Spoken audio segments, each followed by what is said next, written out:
తెలంగాణలో మావోయిస్టు ఉద్యమానికి భారీ ఎదురుదెబ్బ తగిలింది. రాష్ట్ర డీజీపీ శివధర్ రెడ్డి సమక్షంలో ఏకంగా 42 మంది మావోయిస్టులు భారీ ఆయుధాలతో లొంగిపోయారు.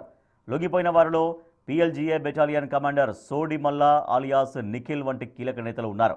వీరి నుంచి 5 AK-47లు, 4 SLRలతో సహా మొత్తం 36 తుపాకులు, 1007 తూటాలు, 800 గ్రాముల బంగారాన్ని పోలీసులు స్వాధీనం చేసుకున్నారు. మావోయిస్టుల కీలక విభాగమైన పీపుల్స్ ప్రిపరేషన్ కెరియర్ ఆర్మీ పూర్తిగా కనుమరుగైందని ఈ సందర్భంగా డీజీపీ ప్రకటించారు.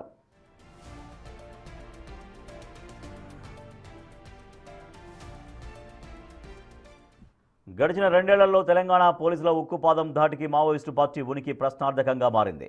ఇప్పటివరకు 761 మంది మావోయిస్టులు లొంగిపోగా తాజాగా జరిగిన లొంగుబాటుతో పార్టీ అగ్రశ్రేణి నాయకత్వం ఖాళీ అవుతోంది.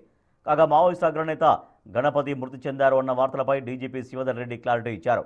గణపతి బతికే ఉన్నారని, అయితే ప్రస్తుతం ఆయన అడవుల్లో లేరని స్పష్టం చేశారు. ప్రస్తుతం తెలంగాణకు చెందిన 5 కీలక సభ్యులు మాత్రమే అజ్ఞాతంలో ఉన్నారని, వాళ్లంతా కూడా త్వరలోనే లొంగిపోయి శాంతియుత జీవనం గడపాలని పోలీసు శాఖ పిలుపునిచ్చింది.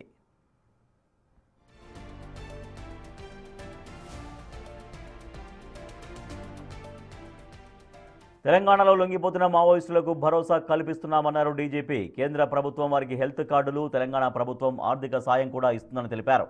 ఇక్కడ లొంగిపోయిన వారిని వాళ్ల రాష్ట్రానికి వెళ్లిన తర్వాత అరెస్టు చేస్తున్నారు అన్నది అవాస్తవం అన్నారు డీజీపీ.